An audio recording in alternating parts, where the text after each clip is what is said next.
جو کہ ہیں اسحاق سیمینار سے خطاب کر رہے ہیں، آپ کو براہ راست لے چلتے ہیں۔ یہ ہوگا کہ یہ اپیلیں واپس کروائی جائیں۔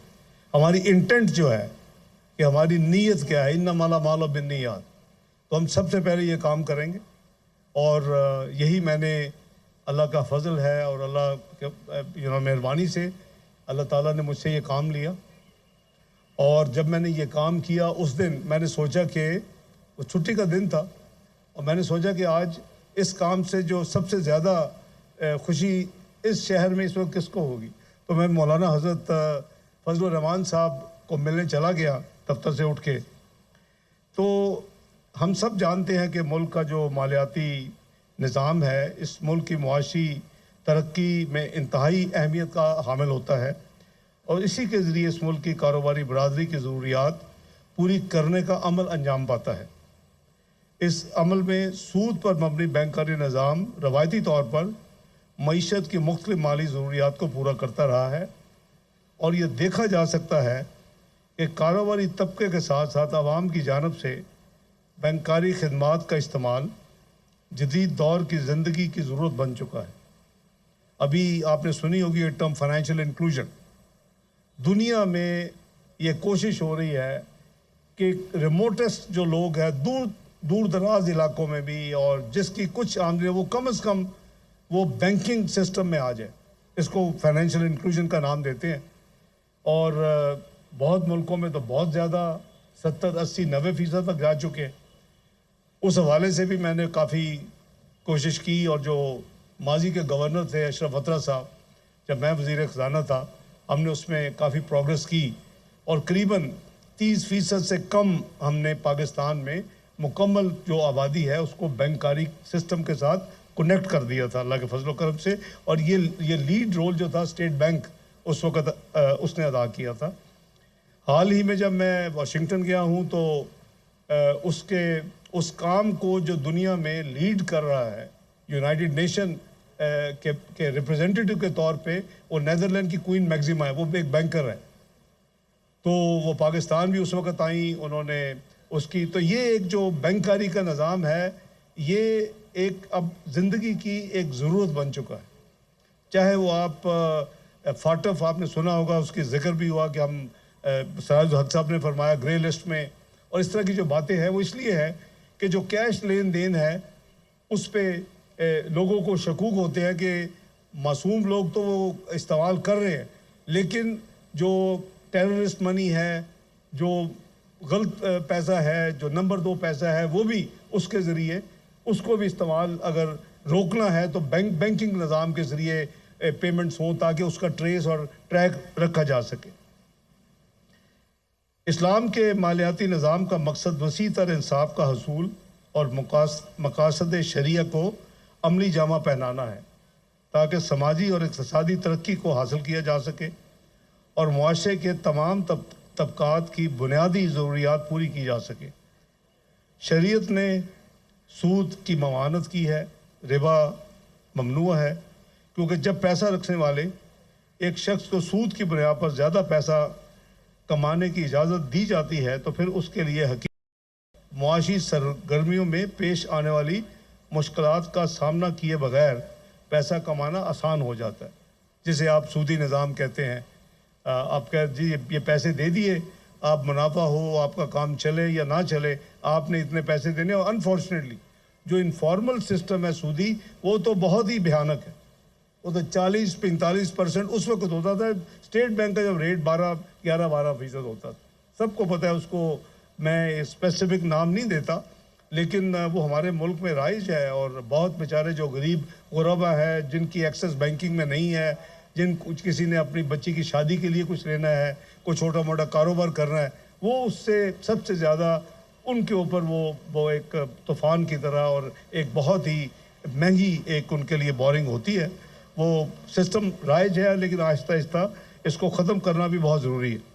کسی بھی شخص و سود کی بنیاد پر، جیسے میں نے عرض کیا کہ اسلام میں فکسڈ جو منافع کا مقصد یعنی سود کا، میں اوائڈ کرتا ہوں سود کے لفظ کو، لیکن کرنا پڑے گا تاکہ کلیئرٹی ہو، تو سود لینے یا دینے کی اس پہ پابندی عائد ہو چکی ہے۔ معاشی سرگرمیوں میں پیش آنے والی مشکلات کا سامنا کیے بغیر پیسہ کمانا آسان تو ہو جاتا ہے لیکن اسلامی نہیں ہوتا. اسلامی فنانس کو زیادہ وسیع بنیاد پر پائیدار اور معاشی ترقی کے اصول کی داخلی صلاحیت کی وجہ سے اپنے روایتی حریف پر قطعی برتری حاصل ہے. یعنی کہ جو کنونشنل بینکنگ ہے، ابھی آپ نے نمبرز گورنر صاحب سے سنے، یہ ابھی بھی 20% میں ہے. اور جب یہ شروع ہوا تھا، یہ بیٹھے ہوئے ہیں یہاں ایک اسلامک بینک کے، میزان بینک کے، ان کو پوچھے کتنی برانچز تھی جب میں نے 20, 13, 17 میں یہ کام شروع کیا. 100 برانچز تھی آپ کی، آج 1000 ہیں. یو کین سی 10 ٹائم ان کی گروتھ ہوئی ہے اللہ کے فضل و کرم سے. سو اس سے نیت، ہم اگر نیت کریں گے تو اللہ کی مدد شامل حال ہو جائے گی. اور یہ میرے سامنے، میں ان کو دیکھا، مجھے یاد آ گیا. ان کا میں اور بھی ابھی واقعہ کو بتاؤں گا تاکہ یہ بھی ذرا تھوڑا سا اپنا گھر سیدھا کریں، ٹھیک کریں اور ذرا صحیح راستے پہ چلیں تاکہ ہم مل کے اس آبجیکٹو کو، اس مقصد کو حصول کر سکیں. خواتین و حضرات، آپ کو اس بات سے آگاہ کرنا میرے لیے باعث مسرت ہے کہ پاکستان میں ہماری حکومت اپنے پہلے دور حکومت کے بعد سے ہی اسلامی بینکاری میں یعنی انٹرسٹ بھی ہے اور اس میں عملی طور پہ کچھ کوشش بھی کی ہے. میں نہیں کہتا ہم نے اچیو کر لی، لیکن کوشش بھی کی ہے. یہاں لکیلی اس محفل میں وہ لوگ موجود ہیں، یہاں کچھ بینکار ہیں، یہاں جو گورنر صاحب ہیں، اس وقت ڈپٹی گورنر اسٹیٹ بینک تھے، یہ لوگ موجود ہیں یہاں. وہ میں ایک ڈپٹی گورنر پیچھے دیکھ رہا ہوں، وہ سعید احمد صاحب بیٹھے ہوئے، یہ سب لوگ اس کار خار میں تھے. لیکن ابھی 26-27% آپ نے اپنا مقصد اچیو کیا ہے. اسلامی بینکنگ کے اثاثے جو ہم نے یعنی کوششیں کی اور ان کے ڈپازٹ جو سپٹمبر 2022 کے اختتام تک تقریباً، جو میں نے لیٹسٹ فگر لیے ہیں گورنر صاحب سے، وہ 7 ٹریلین روپے کے ہمارے اثاثے ہیں بینکوں کے، آپ کے بینک سمیت. اور ان کے جو ڈپازٹس ہیں وہ 5 ٹریلین یعنی 5000 ارب کے روپے کے. تو ماشاءاللہ ایک بیس بن چکا ہے. ہمیں اس نیت کے ساتھ اس کو ایک کامیاب نظام بنانا ہے پاکستان میں. اور ان کے سپٹمبر 2022 تک مجموعی بینکاری نظام کے اثاثوں اور ڈپازٹس میں 20 اور 21% مارکیٹ شیئر بھی حاصل ہے. یعنی ایک بڑا سالڈ آپ کے پاس اوور لاسٹ فیو ایئرز ایک نظام اب ہے. اب ہم نے اس کو کیسے آگے لے کے جانا ہے، ہم نے کمپیٹ کرنا ہے. وہ جیسے میں نے عرض کیا کہ میں آپ کو ایک واقعہ سناؤں گا. جب ہم نے پچھلی دفعہ یہ کام کیا تو یہ میری سٹینڈنگ انسٹرکشنز تھیں.